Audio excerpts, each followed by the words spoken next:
Hi, everybody. Today we're going to talk about the writing process, how writing is actually a conversation between the author and lots of other different parts of the spaces they exist in. So we have academic, we have public, we have social, we have personal. Personal and private can be different. There's lots of different ways that we have writing as a part of our daily lives. So civic, academic, professional, like looking at all of these things, we think about how writing is such a part of our daily lives, but in ways that we don't even often consider.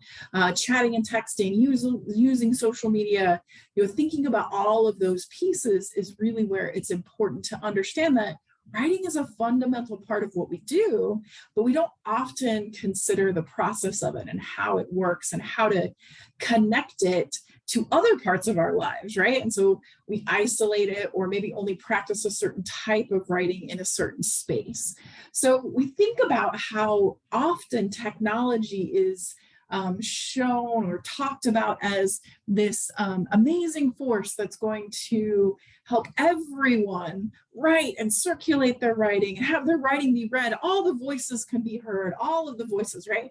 But I think one of the things that we're understanding more and more and thinking about is, yes, technology is a part of it, but we also have to have access. We have to understand how to provide access, how to connect technology and education. We also have to think about linguistic diversity. Not everyone should sound the same way. We have a right to exist in the spaces that we want to exist in. We have a right to speak and represent ourselves in a way that's important. We also have to understand that, with systemic imbalance, there's inequities in power and privilege. We can't just assume that everyone has the same access to the technology and the literacies that we have. So we have to really consider, is this a part of how, if this is part of our reality, how do we enter it? How do we engage with it in a thoughtful way, right? So we start to think about how we are part of a global society, that we're connected in these ways. We need to think about, where do I fit in? What is my history with reading and writing? What are the things I value or don't value about reading and writing? What are things that have been helpful or hurt me in my own journey? And what are the things that have influenced me, right? So thinking about cultural, social, economic, political elements as those things change, which is a constantly shifting landscape. No one ever exists in a static point in time. We're always moving, we're always changing, and hopefully we're also always growing and learning, right? So we're thinking about all of these elements in connection to our own selves, but as we connect out with other people, they're coming from different cultural, social, economic, political, right, viewpoints and contexts, right? So we think about where are conversations occurring, right? So they might occur in a coffee shop, probably not as often as we'd like them to, but they are. Conversations occur on social media feeds. There's a lot of people who often point to social media as the downfall of all of society. It's very interesting because if you study rhetoric and literacy at all, you will see that that's a very similar conversation that people had when we went from having mostly an oral society where we memorized and spoke everything to a written society. Oh, life is going to end. No one's going to be intelligent anymore. It's very interesting to follow these conversations. Conversations happens in living rooms, like it happens informally when you talk to people and you just sit around and chat about what's happening in your days, right? They happen in classrooms. They happen formally and informally. There's so many places. They also happen online in blogs and forums when you leave feedback, when you're giving feedback about a business or a service, right?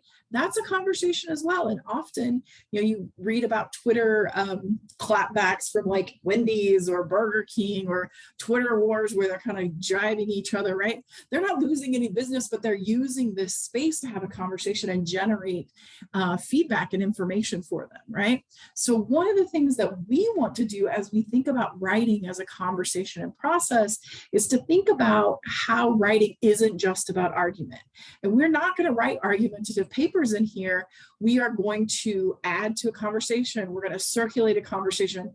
We're going to put forth our perception and connect with other texts, but we're not going to argue. And so that might be a specifically different approach than you've had before. So thinking about how all of these are different possible reasons to write, not just arguing. An argument is a part of it, asserting your opinion, supporting it, right? That's great. That's a big part of what we'll do too, but we're not just going to stop there. We're going to do other things. And so we have to think about, how do we deliberately cultivate a skill, right? If writing is a skill, how do we deliberately cultivate that skill to enter the conversation, to be prepared to contribute and participate? Okay, so how we do that and what we're going to do in this class is to follow a very specific process. We're going to start by understanding and planning for whatever project or task we're doing. We're going to get an initial draft, right? And in this class, I'm going to really closely define, what does initial draft mean and where are you getting feedback? Who's giving you feedback on that? Then you're getting a revised draft, and the revised draft will be the first time you make an effort at the full project, right? So from top to bottom, all the pieces that are required, revised draft, and you get more feedback, right? And there are 2 points of formal feedback in this class. You can also be getting tons of informal feedback, asking questions, asking partners. We might show pieces of work in class. We might show them to a writing center, like lots of different ways that you can get feedback. And then you're going to take that information and make a final draft, right? Then it's over. You know, the one thing about writing and the process of writing is that it can always be better. I am always changing my class because it can always be better. And what works for one class doesn't work for another class. So I have to be flexible, right? I have to adjust as I go. And so I think about, one of the things that we think about with writing is that ultimately what makes us stop writing is that there's a deadline, there's a due date, we lose interest, right? Something makes it final because we're done, right? Then we shift into reflection. We think about, what do we learn from this process, the understanding, drafting, feedback, and how can I apply that in my next project of this type? Or maybe how can I approach the project differently? What would I do the same? What would I do differently? How does that work? So these phases of understanding and planning, drafting, getting feedback, incorporating that feedback, and then reflecting on what it is we're doing, that's what you need to think about. Where do you want to grow the most? How does that help you think about growing as you go through your own process, right? Think about that goal setting. What are we doing? How are we shifting into that? And so this is the writing process that we're going to follow as we go through this course and look at how it can apply to other parts and other courses and other projects.